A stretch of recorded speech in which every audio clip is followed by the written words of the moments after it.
This is WFO Radio.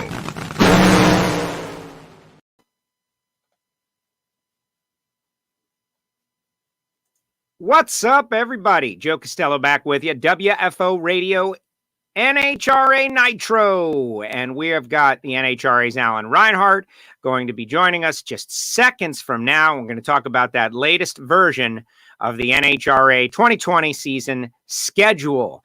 Some updates made, new information, and we are going to knock it out and discuss it, plus all the other good stuff happening. John Force's birthday on Star Wars Day early this week, and we'll connect with some of you guys, the WFO Radio listeners, out there on Facebook and Twitter and YouTube. Our WFO group on Facebook has been growing rapidly since we have been doing all of this. We've got an Ignition show in our podcast archive, Ignition podcast only show. A lot of fun talking about the life and times of Don Shula. Of course, our show originates here in Miami, Florida, South Florida, not Miami. If you're from Miami, I'm not from Miami, but I'm like to pretend I'm from Miami, but I'm not.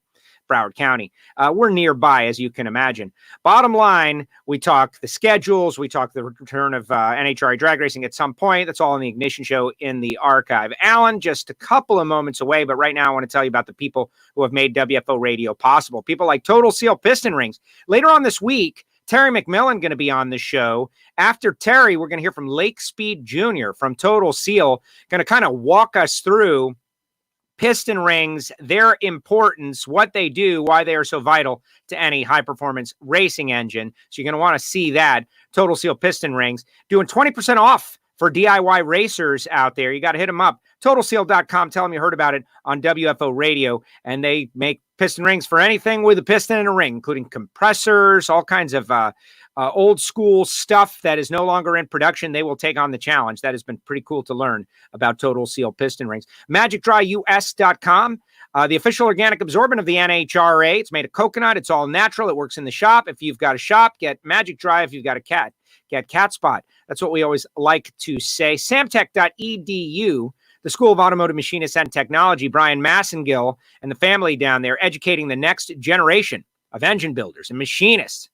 All out there, Houston, Texas, doing the distance learning right now. But the fact of the matter is, regardless of how long this particular situation lasts, we are going to need the next generation of people to build engines and program CNC machines, and they are training them up. So it is great. Samtech.edu. Frank Hawley's drag racing school, the Dragster Adventure, is something that you're going to want to aspire to do as soon as you get out of here. Like whenever we get out of here, when school's out, we are going to be trying to do all kinds of fun things and appreciate life the way we used to remember it. And driving a dragster is one of those things. Go to frankhawley.com, get on the schedule for whenever you can. Certainly connect and learn about it. How about that? And finally, Rodax Coffee and Grills.com. Marvin Rodak. They got the hot sauces and the spice rubs, everything good.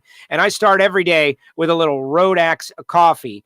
And just like that, it's time to bring him on the show from Tucson, Arizona, Mr. Alan Reinhart. Alan, welcome back. How are you? Hey, Joe. Great to be back. What do you got in front of me? Oh, I got Marvin Rodak in front of you. I'm sorry. What, doing the live show, man. Like live things happen. Like people start calling you as soon as you start, but that's okay. How about you? We got a new I angle. understand wanting to cover this up. As I've always said, one quick glance and you know why I'm not the face of NHRA. I'm the voice of NHRA. But welcome back to my my humble little shop in Tucson. But another week gone by with no racing. Boo! Boo! Before we get into the boo part of it, in that the everything in June and July has pretty much been wiped off the schedule. That's the headline, right? I do want to commend you on the shop talk bit with Brian on NHRA.com and .tv, where you guys kind of just had a conversation back and forth about different pistons and how important they are, and you have both had an interesting collection of pistons that you displayed and talked about, what was different about them and what they did. I watched a large portion of it where you guys talked about domed pistons and why they were important and what they do and increasing compression, that kind of stuff. I thought it was a very interesting bit. If you're an engine guy or interested, at very least, there was a lot to be learned by that. Thank you. Yeah, I think that's going to become a thing. Last week we did it on Wednesday, and it was just kind of a dry run. Hey, let's put something together. Let's do this. Let's see if there's any interest, if we get any feedback. and it was very positive, and it seemed like they had plenty of interest. So I believe it's something that we're going to do, maybe even on a weekly basis, just come up with something and go a little bit more in depth. You know, if you're going to do kind of an overview of the engine, you can do, well, this is a piston and this is a cam and this is a head and this is but to delve into a particular part of something and, you know, what's different between a nitro car versus an alcohol car versus a pro stock car versus a street car, in the piston case, because Brian is in the middle of rebuilding a Tecumseh industrial motor from the 1960s. So, you know, we had a little bit of a sample of everything, and hopefully that's going to be something we continue to do. I know, and you know, from the Total Seal things and the at track stuff that you do, how much our fans love the techie stuff. You know, they like to be able to see what's under the covers, whether it's the valve covers, whether it's the transmission covers, whether it's, they want to see what the pieces are that make these race cars tick. So if we can keep doing that, then, you know, I'm all for it. And I think Brian's on board as well. We have to understand, like, the people who come to our races are, we have all kinds, from little kids who just like seeing fast, loud, pretty colored race cars, to, you know, their dads who are really interested in high performance racing engines and tech. You just don't know. It's not like any one group of fans happens to be coming through. We have smaller groups, and the engine guys, the guys that build engines, that's what our Hidden Horsepower podcast is for. Like, people who are maybe doing it themselves, or even engine builders who realize that they're, you know, mid-level food chain when it comes to knowledge. Not everybody is as knowledgeable as a John Kazi say. They're very interested, and I found that to be interesting. I think you went through a lot of different parts and pieces and explained why they were different. RPM ranges change everything. The Pro Stock piston you were holding was amazing to me because there was nothing to it. It was little. Then, well, you know, all they've got to do is be heavy enough to seal the cylinder, and since they do have a minimum weight in Pro Stock now, they've stopped getting lighter and lighter and smaller. But yeah, it's such a different application. You know, I did a piston comparison that's online. I guess it's been a couple of years ago now, where I did a Pro Stock piston versus a nitro piston, and with both of those engines being 500 cubic inches, you would assume that they would be relatively similar anyway. And the reality is they're not even close. I did a deal that's actually, I think it's the front page of NHRA.com right now, which is a Pro Stock piston versus a V-twin motorcycle Pro Stock piston, putting the two of those side by side. I've got another one that's on Facebook right now where I took a big block Chevy camshaft, laid it side by side with a Pro Stock camshaft, and talked about the differences there. So the fact that, you know, the racing parts that we use in NHRA are not necessarily just heavy duty versions of street parts. Over the years, they have become re-engineered, and they are just vastly different from, you know, what your typical engine builder would see if he is building, you know, street type engines, or, you know, even bracket type engines, because a drag racing engine is a complete different animal. And that's why we like it. It's kind of interesting to see how every part and piece has evolved. Speaking of evolution, let's talk a little bit about the schedule. We have been on the show every week doing lives Tuesdays, approximately 1 p.m. Eastern, and people go and they listen throughout the week on YouTube or on Facebook. It gets shared and bounced around. And so the feedback I have been getting over the past couple of weeks has been interesting as the week goes on. Like, you know, guys, when super excited. Yesterday on our Ignition show, I referenced the kid pulling you down the stairs for Christmas morning. Like, everybody wants to go open the presents. And in our case, it's going to the racetrack, seeing all our friends, watching the cars, competing. And so everyone has just got big desire. Well, yesterday, NHRA released an update that wasn't so much an update as, given the circumstances and the situation in all of these states, these races, Gainesville, which was our target as of last week, and everything in June and July, when we were scheduled to start, has been now postponed because we're not going to be able to make it. The first race that is potentially on the schedule will be the Northwest Nationals in Seattle. And then we're going to run 16 straight for the most part to the end. Do I have that right as far as you're concerned? Give me your perspective on what was announced yesterday by the National Hot Rod Association and how it affects the racing fans out there. Well, the announcement yesterday was basically that we are not going to be able to start until we get to the 1st of August. You know, we were hoping to go back in June. We're not going to be able to assemble a crowd in June. It's as simple as that. Could we go race without a crowd like NASCAR is proposing to do? I guess physically, yes, we could. But from a business standpoint, we can't. NHRA is driven by ticket sales. It's as simple as that. NASCAR has a TV revenue. Baseball has a TV revenue. Some of those, they can play without fans, or they can race without fans and still make it financially viable. NHRA simply can't. It's just the way our business model is. We rely on the fans and the ticket sales, so we need them. And it's just a moving target right now. The reason that yesterday the postponement was announced, but a hard schedule was not announced, was because you simply don't know. Washington State was hit very hard. And will we be able to assemble fans? Will we be able to put a crowd in come August 1st? I certainly hope so, but we don't know that at this point. And so that's why everything basically was pushed back. The hope is that once we get started to run 16 races in a row, the teams have been in contact with NHRA. NHRA has been, pretty open behind the scenes, if that makes sense. They've had regular communication with their track operators. They've had regular communication with the teams saying, hey, this is what we want to do. Give us your input. Is this feasible? Can we make this work? Will this work for you? And that's why they haven't received or haven't released an absolute schedule yet, because we simply don't know. And, there's so much planning ahead that has to be done. I look at what NASCAR did, and I applaud them. I think it's great they're getting back on the racetrack. But their first races are all very close to Charlotte. So what they're going to do is they're going to load up the semis and they're going to drive to Darlington, pull into the garage Saturday morning, unload the cars, race, load the cars back up, and drive back home Saturday night. There's a pretty limited number of racetracks where we could do that. And I guess technically, could we qualify on points and just go in and have a one-day show, race, turn around, and go home? I guess, but that's just really not what we do. We need to have at least 2 days on track so we can have qualifying on one day, racing on one day. And the number of tracks where you could drive to from, most of the shops are based in Indy, some of them are based down in Charlotte, some of them satellite shops are based all over the place. So that business model doesn't work quite as well for us. I got my fingers crossed, so we hope that we do start in August. I hate the fact that we're going to be on vacation for 3 more months, and I really need to find something to do. But, I understand why you don't want to say, okay, guys, we're going racing next Saturday.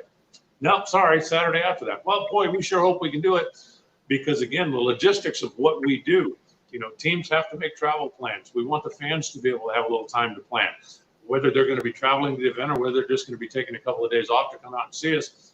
And all of that stuff needs lead time. So I've got my fingers crossed that we do start August 1st. And from there, we'll just have to see. The reality of the situation is we could go run 3 or 4 races.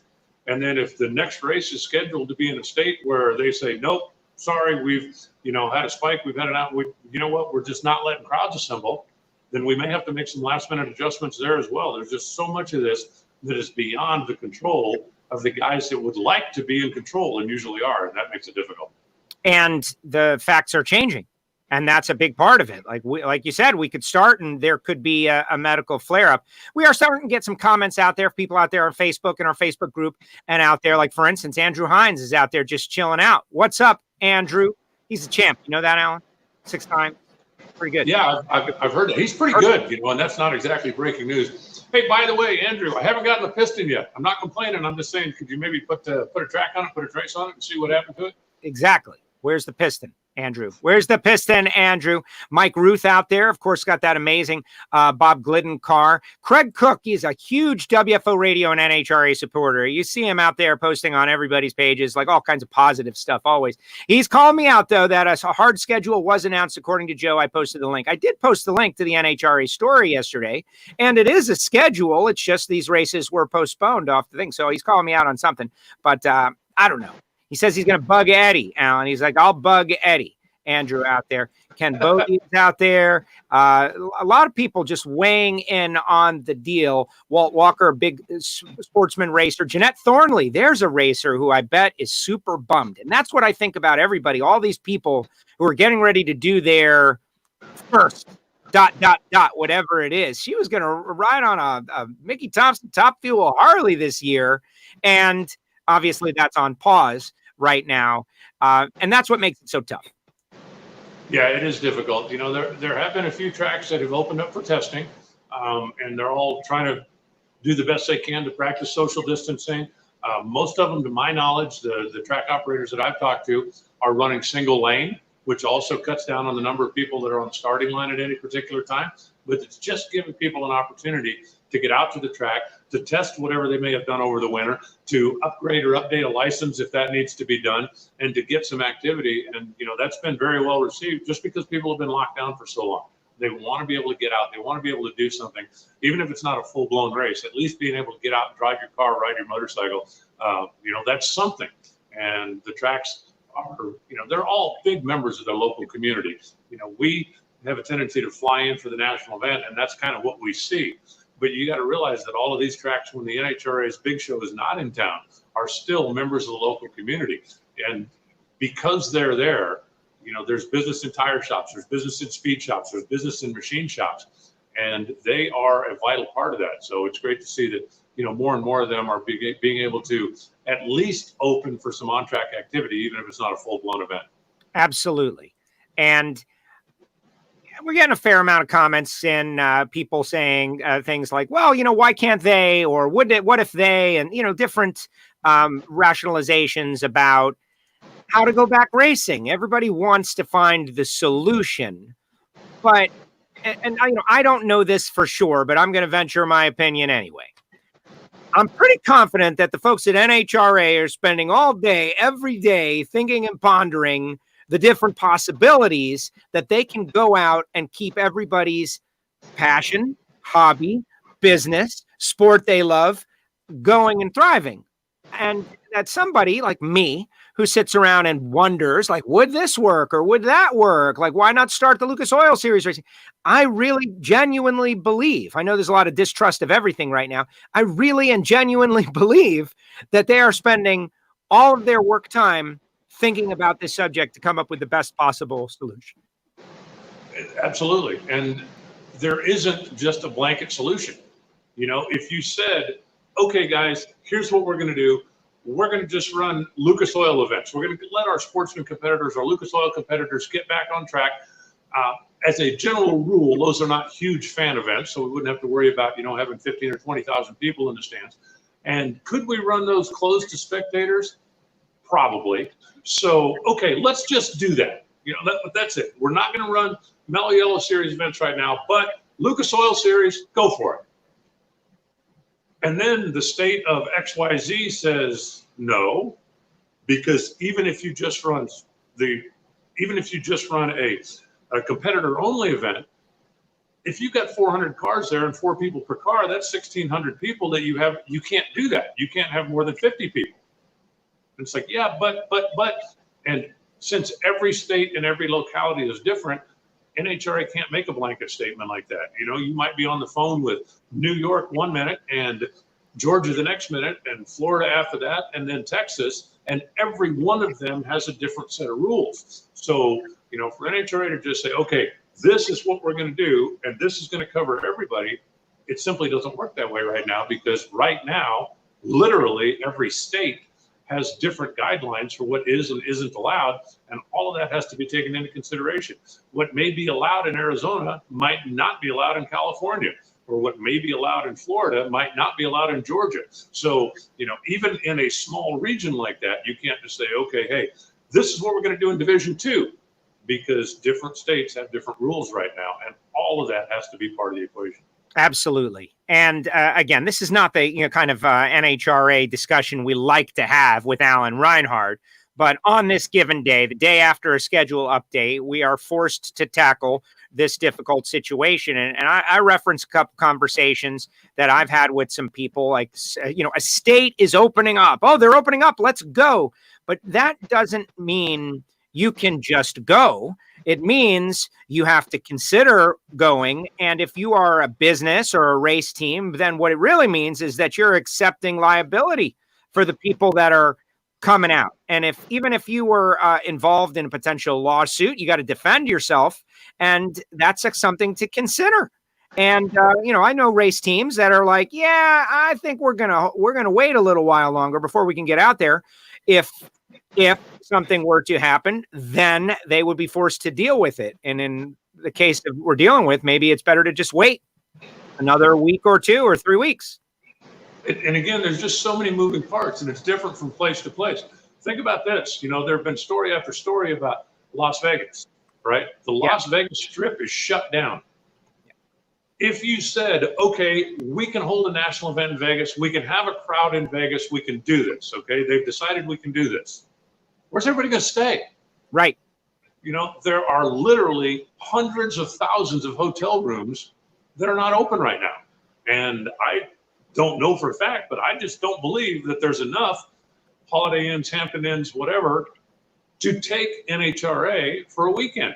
Almost all of the teams stay somewhere down in the neighborhood of the Strip. Even if they're not on the Strip, they stay somewhere in that neighborhood. All those hotels are closed. So that's just one more part of the equation that has to be solved before you have an ultimate solution.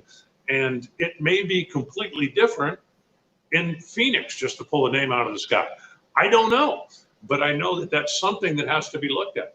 One of the things when we postponed Gainesville originally, one of the dates they said, okay, look, this works, right? This works for everybody. This is a good date. This is perfect.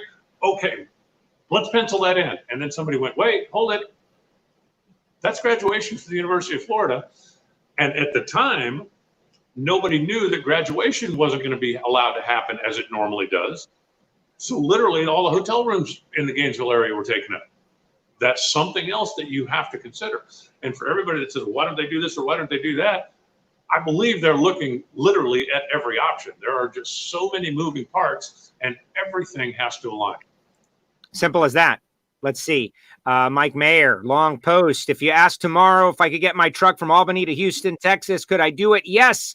But it would be a serious hassle. Could I get fuel, parking, the human factor, and showers, etc.? Every state right now has different amenities. My point is these rigs don't just magically appear. Lots of trucks need to travel over inconsistent states. The travel part, big aspect of it.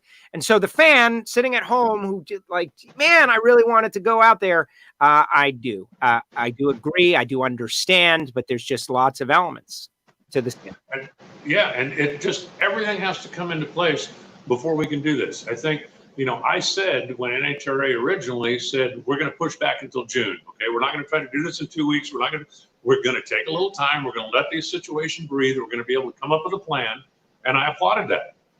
Well, as it turned out, that didn't work. That wasn't enough time. So do you say, okay, instead of the 1st of June, let's go to the middle of June? No, because again, you're not giving yourself enough time. The situation has to come under control first. And then the other things have to start falling into place. And that all takes time. Could NHRA say, okay, we're going to run an event at Indianapolis Raceway Park, no fans, one day, roll the rigs in, set by points, race, send everybody home? I imagine they could. Is that what everybody wants? I mean, the fans want to come experience NHRA. I love NASCAR. I'm not slamming NASCAR. But when the average fan goes to a NASCAR race, he goes in, he gets a hot dog, he gets a T-shirt, he goes and sits in the grandstands, he watches his race. If you can't do that, you can sit on your couch at home, get a hot dog, put on your T-shirt if you want to, watch the race on television. But for an NHRA fan, they want to come in. They want to go into the pits. They want to get a whiff of nitro. They want to stand behind Scott Palmer's car when he whacks the throttle. They want to go around and get the autographs from all the drivers that every fan in NHRA can do. And they want to be part of that experience. And for us to just put a race on TV and not have the fan experience, as I said, in the first place, with the business model, it makes it very difficult. And in the second place, could it be done physically? Yeah, probably. But I think that's an absolute last resort. I think that we very desperately want to get back out there. We want to get our fans engaged. We want to get back on the track in as close to a way that we used to call normal as possible. Absolutely. Lex June out there is looking forward to it. And he says, in last week, it was you warming up the car, but now I'm in on it. So it's a great evolution there, Lex. Speaking of warming up the car, the great nitro warm up. You heard about that, right? I think I did, just on some Twitter traffic, perhaps somewhere in Brownsburg, a car fired up. But you tell me, you make sure I'm on the same page. But I did notice some tweets about something that went down. May 30th. And if I'm not mistaken, Auto Club Famoso is kind of driving this. And I think it started in the nostalgia ranks more than anything else. But what they want guys to do on May 30th is just fire the thing up, warm it up, maybe whack the throttle, do a live stream, and it'll be an opportunity on social media to let all the fans know how much the racers want to get back out there too. But I have not spoken to a single person, and I've been calling 2 or 3 people a day, just checking in, right? Hey, how's it going? What's going on? How you getting through this? And I have not talked to one single person that said, "Boy, I hope they stretch us out 3 more weeks. Yeah, I'm loving being at home." They all want to get back out there and get after it. Absolutely. I love that idea. I'll support that idea. What I was referencing is you just started seeing some tweets out of the Brownsburg area like, hey, somebody just fired up. Who was that? And they were all trying to figure out who fired up their car. And I thought it was kind of funny because you could see the region. We had Cruz Pedregon last week. He kind of explained the way it is all laid out to everybody out there. We had Ron Tobler, Ron Capps on. Capps came up with an interesting idea that he put out there. Now, listen, here we are, NHRA makes official decisions, and a lot of people can fantasize about what they could have done or what they didn't do. We don't spend a lot of time doing that, although that's a staple of sports talk everywhere else. But what Capps said was 2 races in 1 weekend kind of thing. Like, let us qualify and run a race and then set the field for the second race on the way it finished the first race. And that way we could run more races in less time. It's a rough concept, right? But I really like the idea. NASCAR, their schedule is really interesting. They've got a big television contract, as you mentioned, the business model. People need to understand that they're getting paid a lot of money just to be on TV. It's something that drag racing obviously aspires to, is working towards, and I think getting there, especially after this. Right now, they're locked into a contract, but after this is over, people are going to appreciate, man, TV stuff is so important. I think they're going to get there. But NASCAR is going to run many races within 11 days, Cup, Xfinity, trucks, and a couple at the same track just to create the content. 2 races, 2 Cup races at Darlington. They're going to not quite blanket the airwaves with NASCAR, but they're going to be on TV a lot when nobody has anything else to watch. The Jordan Show, the NFL Draft, they're all numbers through the roof because people are sequestered. They're at home. This would be a good time to figure out somehow to share the sport we love with this audience that is stuck and dying to watch anything. So what does that mean? Just in concept, would love to see them try to do something where they could, how they could, while keeping everybody safe. But then again, I know they're thinking about how to do that. Absolutely. That certainly is something that's been on the table. And, you said NASCAR is going to be flooding the airwaves, and believe I'm going to be watching. And I applaud them for wanting to get back on track, for doing what they had to do. But they're going to go to Darlington, set the field on points, and race with no practice, with no qualifying, without the typical live pit stops, right? A competition, if I understand correctly, they're going to have a competition caution every so many laps where the cars will come in, they will take their time, change their tires, make their adjustments, do whatever, the cars will go right back out in order. And the reason that concept is put into place is to minimize the amount of people that have to travel and the amount of people that will be on pit road and in that confined space, because they still are going to try to do some form of social distancing. So even though they're going to have cars on track, and I applaud that. I'm not throwing this idea under the bus at all. I'm glad that they are trying something, but it's not going to be the typical NASCAR that folks are used to seeing, and we'll see. The 2 cars that are going to be on the front row are Joey Logano and Kevin Harvick. Okay, you have not practiced. You have not qualified. You have not sat in a car for 2 months. We're throwing the green. Green flag. Green. Good luck in turn 1. Send it. And I think it's great that they're getting back on track, but the product that they're putting on track is not going to be the normal NASCAR product that people are used to seeing. Simple as that. Jeremy Mason, world champ, just saying, what's up? Looking forward to the schedule. Adam Messenbring, ready to go super stock racing out there in Minnesota. Oh, we are too. Kyle Bigley out there, looking forward to divisional. A lot of our divisional racers, Lucas Oil Series racers. And that's something that a fan watches and enjoys, maybe can't even understand. Like, you've got a $150,000 investment sitting over there in the other room, just calling to you, like, come play with me, and you can't go play. So I get it. That's it's got to be tough. It is. And we want to get back on track as much as everybody, but we just can't do it until first it's safe. and two, until everything else falls into place. And it's just so many moving pieces that have to get lined. One thing from the Lucas standpoint that they have going for them, if they're going to have a divisional race, the vast majority of those racers are self-contained, right? You're dealing with your motorhome, or whatever, and you've got your place to live, you've got your tools, you've got your stuff. Technically, I guess you could social distance, which means you couldn't barbecue with your neighbors, which is such a big part of the deal when you're at the racetrack. Yes. But that is something that would be more easily viable than doing a national event, because the hotel thing wouldn't be nearly as big. But you still have the situation of, if you're dealing with a state that says that in this area you're only allowed to have 50 people. If you put 300 race cars there and 300 people per race car, that's 900, and that's not even close. It's not saying, well, we're just over by a couple. And so those restrictions, somebody needs to say this is okay. And because it's different state to state, I mean, I literally can see a time coming down where you could have an event at one track and 200 miles away it would not be allowed, simply because you're in a different state. So that's going to be a moving target with NHRA. There's no way for NHRA that I know of to plan for or anticipate that. You just do the best you can. And I literally could see a concept where somebody says, okay, we're going to race in Georgia. And if the governor of Georgia says, no, you're not, they go, okay, how far is it to North Carolina? And they just tell all the racers, hey guys, load up, let's go. This is what we're going to do because this is what we have to do. And all of that stuff is just, oh, speaking of geography, Joe, at the top of the show, you talked about, you were very adamant about you're not in Miami. Bismarck. Oh, you're doing a second capitals. Okay, go ahead. What airport do you fly in and out of? At Fort Lauderdale. Oh, okay, then you're not in Miami. Simple as that. So it's Miami. Fort Lauderdale is our area. We have the Miami Dolphins Stadium is like 5-10 minutes from my house. But yeah, I fly out of both. It depends on where I'm going. If I'm going to Seattle, I fly out of Miami so I can go nonstop direct. But 80% of the time, it's Fort Lauderdale.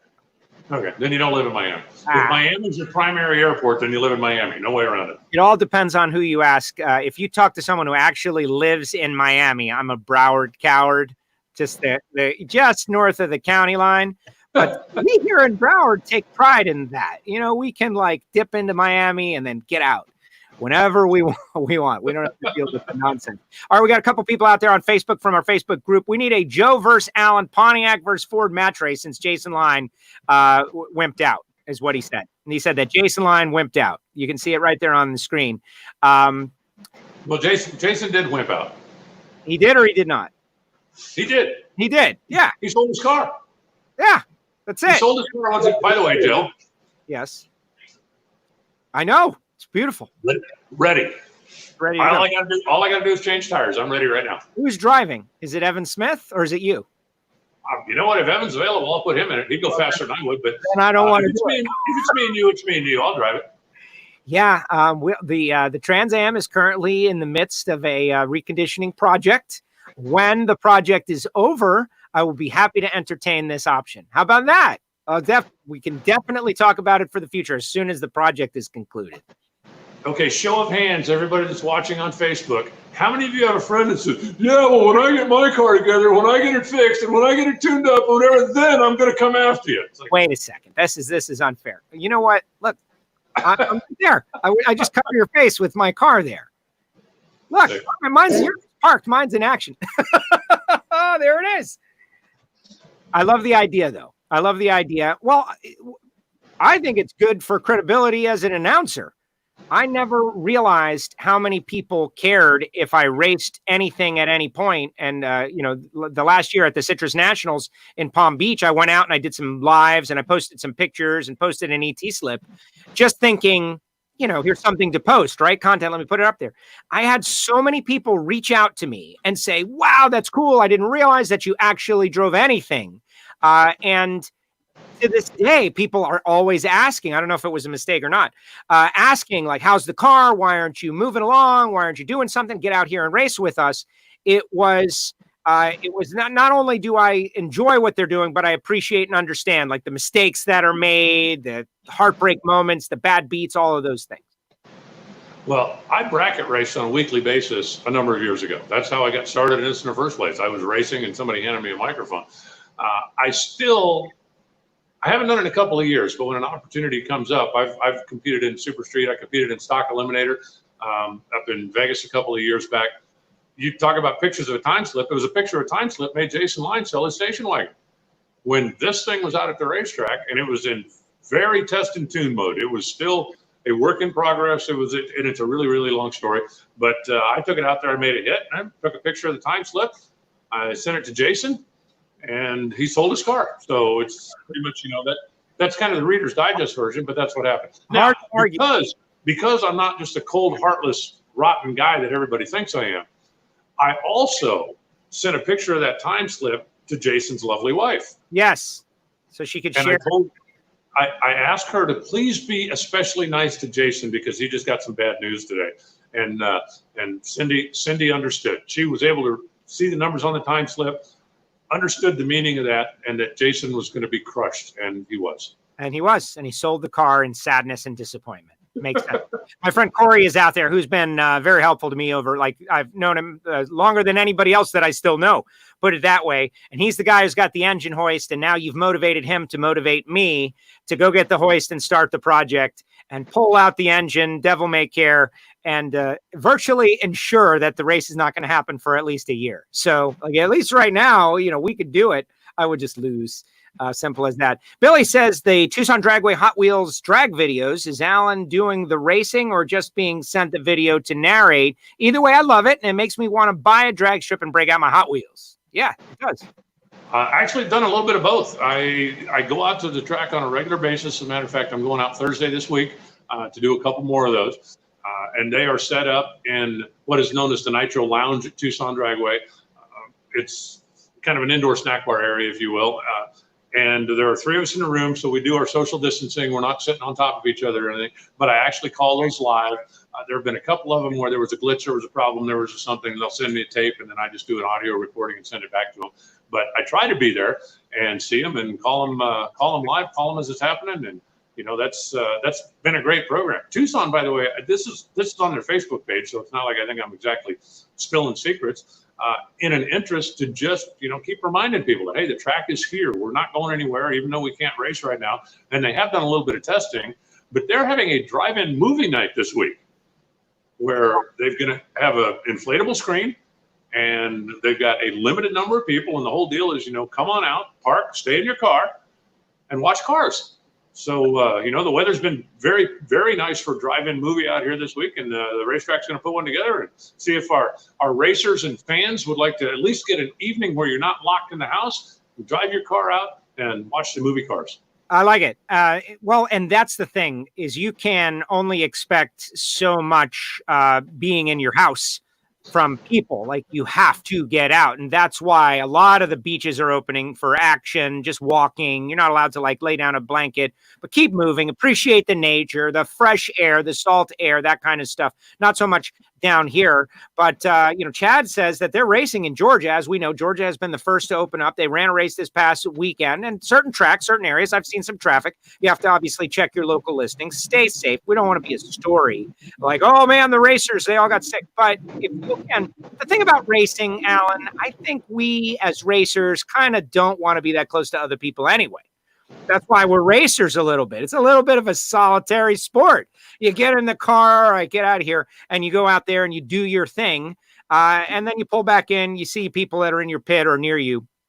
But it's not like football or, bowling, you're pretty close together. These things, I think racing, I'm hoping we can get to the point where we can do that. I mean, yes and no. I agree with the premise of what you're saying, for as far as the driver goes. I don't want to be close together. I want to be as far out in front of you as I could possibly be. But when you look at it at a professional level, when that thing gets back into pits and you got 9 guys that can't be 6 feet apart and still do their job, especially if they've got to do it in the time that's allotted right now. So how do you adjust for that to keep everybody safe? And that's the most important thing, to keep everybody safe. Exactly. Corey weighing back in. We can have the engine out by tomorrow. Yeah, that's true. All right, enough of you, Corey. You put. I have right there a 900 horse alcohol burning small block would bolt right into that if I need it, just so you know. Oh, I thought you were offering me the Ford-powered small block for the Trans Am, and let's just get crazy about the whole deal. Yours, come get it. There it is. We'll have to work out. We have to get a shipping sponsor. And then I would never have to worry about the race in the first place, because the Pontiac faithful would beat you about the head and shoulders until you could not get in the car. Oh, you know the Pontiac faithful. You clearly know them very well, because that's exactly how they are. If you spend any time on the Facebook groups, like LS swap is a big thing, except with Pontiac people. They were very, very unforgiving about that. Well, you have to remember that I worked on the Dodge Pro Stock team for a while. So you want to talk about brand loyalty? I think the Dodge people and the Pontiac people are pretty darn close. You know, they don't mess with my whatever. You know, keep it real. So if you want to put a small block Ford in your Pontiac, it would be worth it just to see you walk around with a neck brace and, you know. Yeah, no, it's true. Pontiac people like less parts available, more expensive. Yeah, that's us. We signed on for all of it. And worth it when you get finished. Absolutely. Well, our car has been in several magazines. It's been in Popular Hot Rodding, the 25th anniversary of the Trans Am edition. It's been High Performance Pontiac, and every photographer told me flat out that the only reason the car is making it is the Pontiac engine. That it's beautiful and all, but if it had a big block Chevrolet stuffed under there, it would have been just one of many Trans Ams with big block Chevrolet stuffed under there that are pretty. The fact that it was Pontiac powered is what sold the deal. I was actually just going to make that point. How many times have you been someplace where somebody's got like, man, a really nice GTO, a really nice classic, whatever, and crowds around and everybody said, man, this is the coolest car ever, and they open the hood, it's got a big block Chevy in it, and everybody goes, No offense, Chevy guys. It's just they're very common and easy. And like if we wanted to find a 600 horsepower big block Chevrolet, we could literally get like 10 ads for one in less than a minute on various websites. And somebody sent me a note after I did my shop tour. Somebody sent me a deal and said, hey, really nice. I got a great idea for the Mustang. Why don't you put a turbo LS in it? And I said, because they have Camaros for that. Right. If you want to be a turbo LS guy, build a Camaro. Have at it. God bless you. They made something for that. But I'm going to stick with my blue oval. Well, exactly. No, that makes perfect sense. Now, Andrew Hines says, tell Alan the piston is in a box and on its way. What's that mean? He shipped it today? I guess he's followed up. And what I did was I used my phone to do this, and it buzzed a little bit ago. Said it's got a message from Eddie Krawick. I couldn't read the message in the middle of this, but yeah, I'm sure that's code for I forgot to ship it. Oops, sorry. I did just send Andrew the link in case he wants to pop on and give us a thorough explanation. Now, from the credit where credit's due department, because I bust their chops, especially Eddie, continuously. But from the credit where credit is due department, when I did my Pro Stock versus V-twin Pro Stock piston comparison, they reached out to me and said, hey, let's get the Suzuki involved in this. I will send you a piston to make this happen. So I'm going to bust Eddie's chops for not sending me the piston, but they reached out to me and said, we need to make Suzuki a part of this as well. And so that's where this whole, and again, I just want to give credit where credit's due. Absolutely. And now I go back to busting Eddie's chops for forgetting to send it to me. Yeah, Eddie, where's the piston, Eddie? What's up, Eddie? John says the only way to make a Ford fast is put Chevy power in it. That's not true. But isn't that the fun part of the whole thing?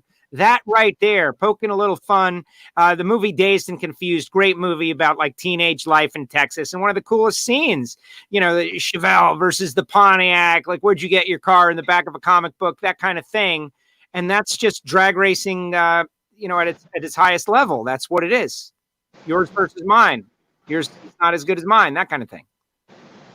Now, I'll stick with my car the way it is. I've had the thing since I was 17 years old, and I kind of like it being Ford powered. And I wouldn't want to open the hood and have an LS under there just because everybody would go.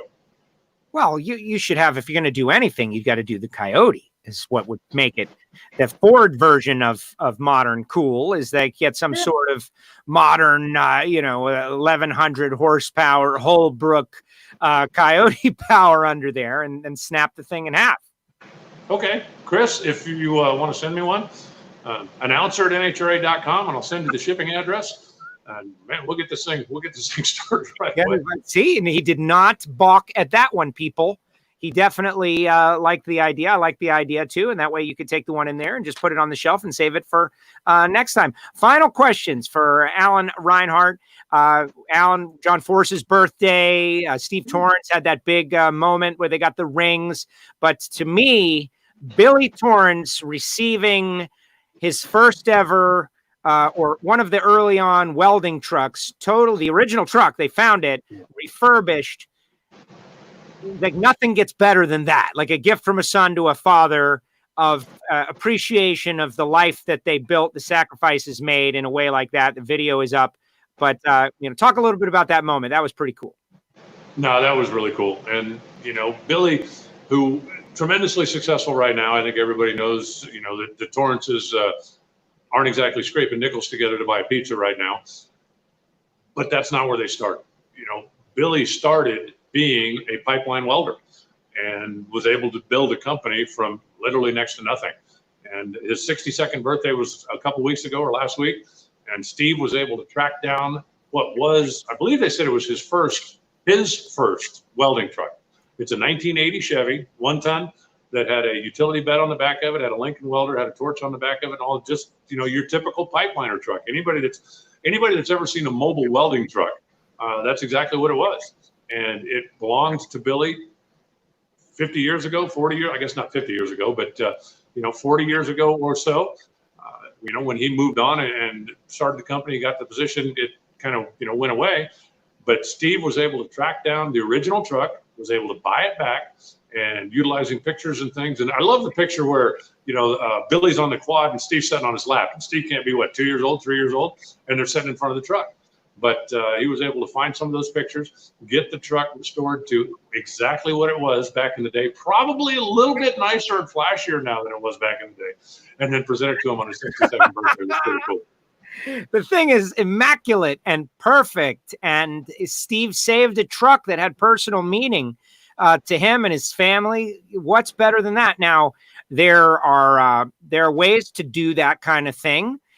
Even if you can't do it the way Steve did it, but that's the whole deal. Like you gave a shop tour last week, and we talked about the shop tour, everybody, but I didn't watch the shop tour until after the show. And then I did the shop tour, and it was great. Like all the tools stuff you have, for instance, the Miami Hollywood Christmas tree that's back there. That is my first and only restoration project. It was a Crondeck tree in the base of the tower at Miami Hollywood Speedway. I got it after the last drag race, and I sandblasted it, and I did what you see right there. And I saved a piece of history. Like that's part of the whole hobby. That's what we do. Uh-oh, Alan, look what we got. Dun, dun, dun.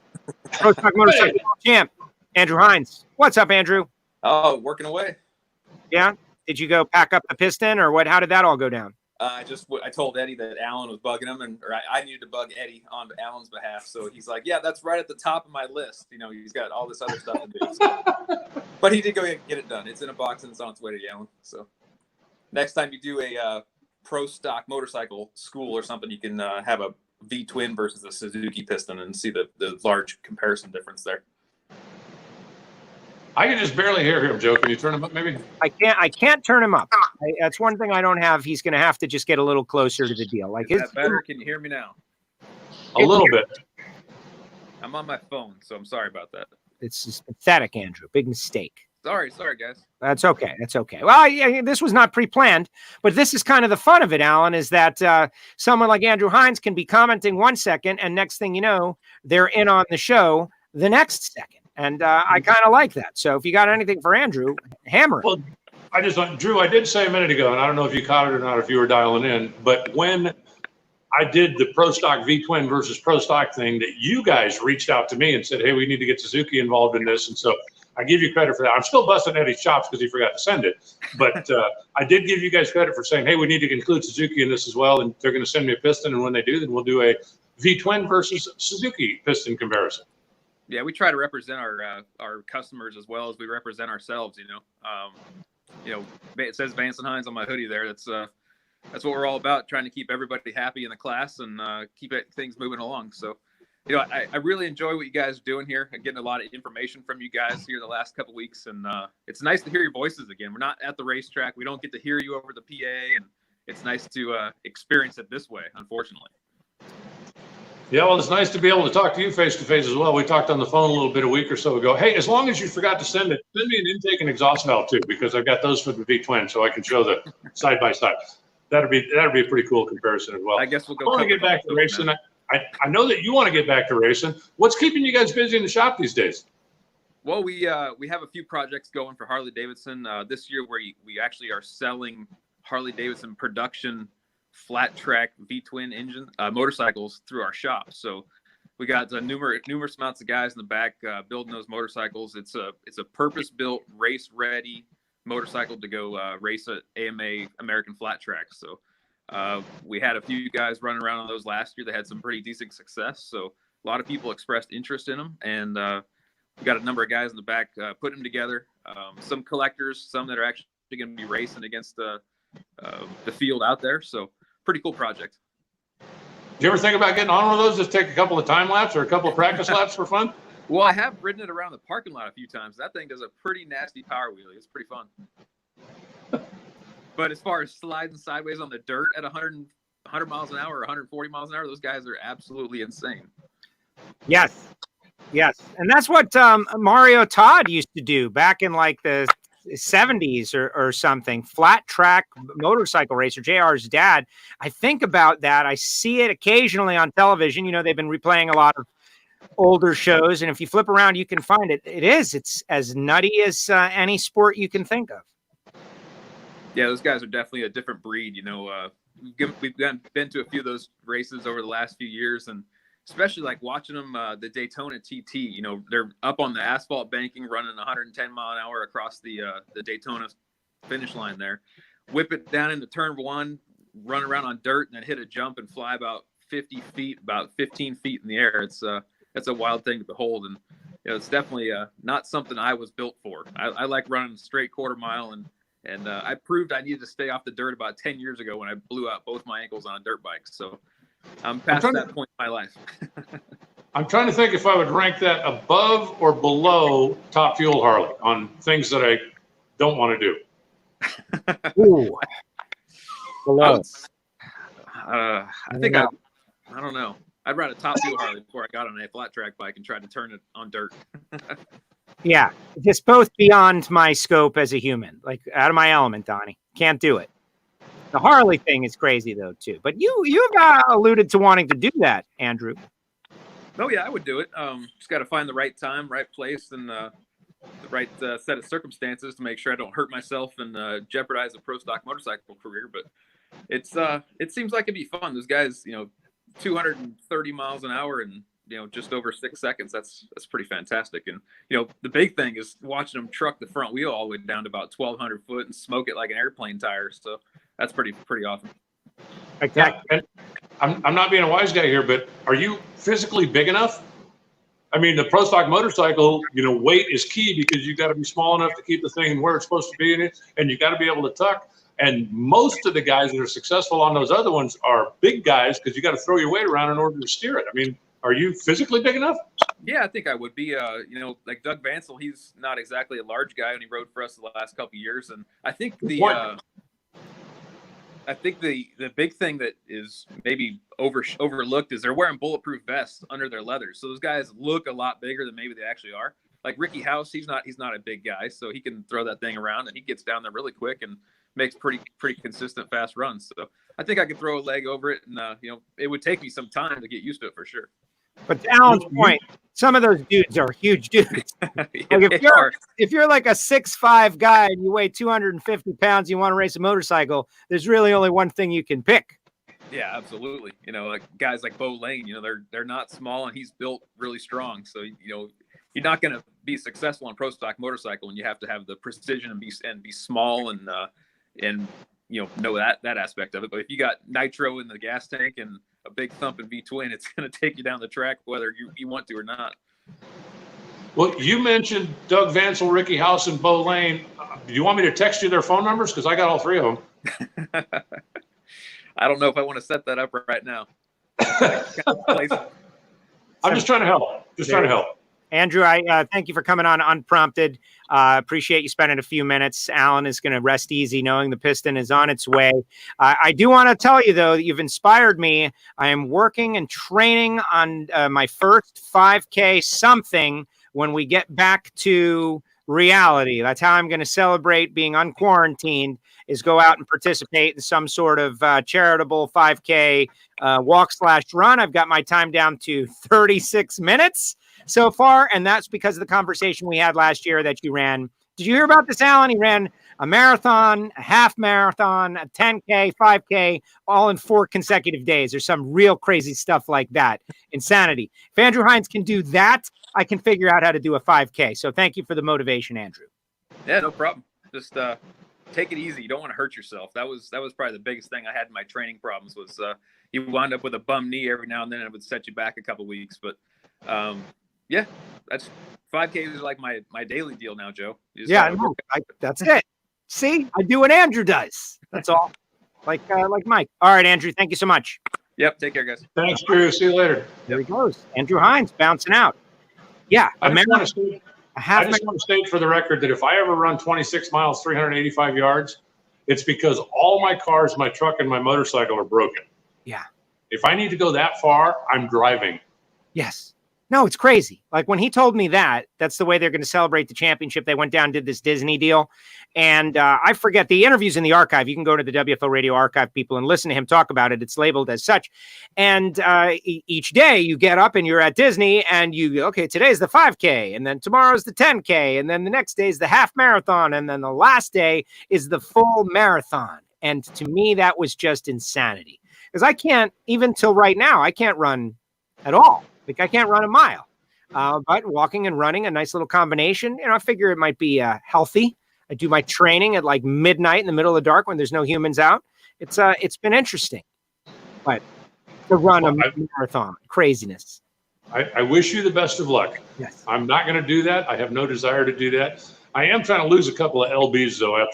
After watching my video of the shop tour, I thought to myself, all those tacos and pizza are showing up on video. So that's why I'm drinking lots and lots of water these days. And I'm exercising a little bit, but you're not going to find me running a marathon. I don't care if somebody's chasing me with a shotgun. I agree. I understand what you're talking about. Alan, any final thoughts before we let you go this week? I think this has been a nice conversation. And really for me, to see all the names pop up on the comment section, Lucas Oil Series racers, people who are watching on NHRA.tv on a regular basis, that part of this extended NHRA family, just loving these little conversations for a few moments to kind of pull them back to the drag racing world. That's something I appreciate a lot. Yeah, and we certainly appreciate them. That's part of why Brian and I got together, did the shop talk last week. And as I said, I think that's going to be a more regular thing. We want to stay connected with our fans. We want to keep them interested and remind them that, hey, even though we're not racing on track right now, we certainly haven't forgot about you guys. And I know the racers want to get back to it as much as we do, and that's why they want to get involved as well. I really miss just being out and hanging out with them and, watching cars go down the racetrack. Hopefully we'll be able to do that again soon. Simple as that. Alan, great job as usual. Thank you so much. Thanks, Joe. Take care. I'll talk to you soon. There he goes. The NHRA's Alan Reinhart with us here on WFO Radio. And what a great conversation. And I think we attacked and tackled the schedule situation as well as can be given the circumstances. And it's a moving target. And a lot of people posted comments, by the way. I see your comments about certain aspects of the schedule and different details of things that are going on. And honestly, if I don't know, if I don't have the information, if we don't have the information, I'm not going to go down an endless road of not knowing. I prefer to attack things from a position of knowledge or just say, I don't know. And so there you go. Look at this. Johnny says, I just canceled my reservation, my hotel in Houston for the second time. Still going. Well, that's it. That's what you got to do. You got to stay up on it. You got to keep after it. You got to keep going. And at some point we'll be rewarded. America. I've been watching World War II documentaries, everybody, a lot of them, right? On Curiosity Stream, shameless plug. And what wins conflicts like this is resolve. And we've got to resolve to deal with whatever the unfortunate circumstance is that we are served. We got to have the resolve to overcome it. Improvise, adapt, overcome. Another motto that is known to many out there. That's what we're going to try to do. And on WFO, got some cool stuff going. This past week, Ron Tobler, Ron Capps, Pat Galvin, Dickie Venables, John Collins, Megan Meyer, Krista Baldwin, Paul Lee, Mama Kay, all joined us on WFO Radio Friday Cocktails Wine Night. I feel like it was kind of a historic conversation in that you don't get to see this kind of stuff in really any other circumstance. We use the new modern technology, which we're using right now, which has kind of become popular, the live streaming, to connect everybody. We enjoyed some beverages. Scotty Polachek, Susie Polachek, to everybody kind of dove in and just had a great time. That is right here on the WFO Radio Facebook page or YouTube channel. You can watch it. It's 2 hours. It's not short, quick YouTube viewing. That's not what it's designed to be. It's designed to be a listening experience, an event, if you will, a social event. So check that out. Share it. Do a watch party. We'll have Friday cocktails this week, but honestly, I don't have the guests planned out. Thursday, it's going to be Terry McMillan, Lake Speed Jr., and Taylor Kaminsky, who runs a Comp Eliminator, has been helping out in Pro Stock a lot lately. As these shows are coming together in kind of an interesting and fun way because of our sponsors, people like Total Seal Piston Rings. The key to unlocking as much performance as possible is what sets Total Seal apart, totalseal.com. Magic Dry US, the official organic absorbent of the NHRA. Frank Hawley's Drag Racing School, the Dragster Adventure licensing courses, Frank and Lana Hawley. Think about that small business, local business, drag racing business. Should be one of the first places everybody goes after this is all over, just to juice them up and get them back as best as we can. Samtech.edu. I feel like I don't want to say it's recession proof because nothing is, but people are going to need education more than ever. And they're going to want to be educated in something that they love and something that's going to continue ongoing. And I really believe that machining and technology is going to keep going. Samtech.edu. Tell them you heard about it on WFO Radio. But nothing is as recession-proof as coffee, like Marvin Rodax, hot sauces and spice rubs and everything good. And I'm reaching over and I'm getting the Rodax WFO Radio blend. Just the idea that you can get a blend of coffee that is WFO Radio and try it and enjoy it each day is something that I think you should do. 817-924-6821, Marvin Rodak. And we've been evolving this program over the past couple of weeks, and it's great to see that you guys are on board and showing up. If you'd like, you can go to nitrofishracing.com and get a WFO Radio t-shirt like this exact t-shirt artwork for our 10th anniversary of WFO. 10 years of this podcast, of this show, doing NHRA shows, being involved in the world of drag racing. Rock your WFO Radio t-shirt by going to nitrofishracing.com. Click on it. We encourage you to subscribe to all our stuff, but especially YouTube, because our YouTube channel is sad and pathetic. We're growing it, but I'm not embarrassed to let you know we didn't really have a lot going on with it. There's some unique content on there, but now that the live stream shows are going like gangbusters, subscribe and click the bell. But Facebook and watch parties also good. It depends on whether you're a YouTube user or a Facebook user, or people are watching on Twitter as well. But really, the Ignition Show is on our podcast feed. We did a great show yesterday. Talked about this NHRA schedule, talked about NASCAR and what they're doing, and talked about the passing of Hall of Fame coach Don Shula. I mentioned Miami, Don Shula, icon of our town. And I think that there are a lot of Miami Dolphin fans from back in the day, the perfect season, Dan Marino, that will really appreciate the Shula stories. Don Shula, sportsman, iconic sportsman, of course, one sportsman of the year. And me, WFO Joe, you can follow along WFO Joe whenever you want. And I'm posting out different tweets and different pieces of information. All right, that brings us to conclusion. Our next show, as far as I know, you never know what's going to pop on, will be Thursday, 4 p.m., and we'll feature Terry McMillan, who's doing something great and unique for Mother's Day. So all Terry McMillan fans, write it down. 4 p.m. Thursday. Plus Lake Speed from Total Seal and others. Oh, yes. We're going to have ourselves a good time. All right, final thoughts. Let's see what the final thoughts are out there. Larry Salisbury. What's up from Southern California? Great show, Joe. Thank you very much. That's what we try to do. We try to put out some impromptu, quick commentary, have a little fun, get everybody in, and then back to work. Everybody back to work. Joe, are you coming to announce the divisional at BIR now that it's the same weekend as the Lucas Oil Nationals? I don't know. I have no idea what I'm doing at all. Like, my future is totally up in the air, and I'm just riding it out.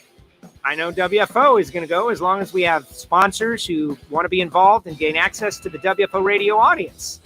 That's it. Let's see. Scott says, for the people looking for some racing action, you watch the Throwdown at T-Town pay-per-view on Bang Shift. Yes, Bang Shift. Oh, and speaking of stuff to watch and stuff to enjoy, WFO radio stickers, everybody. Where are they? Send a self-addressed stamped envelope to P.O. Box 848-353, Pembroke Pines, Florida, 33084, and I will fill it with WFO radio stickers and send it back. I have found that 2 stamps is best.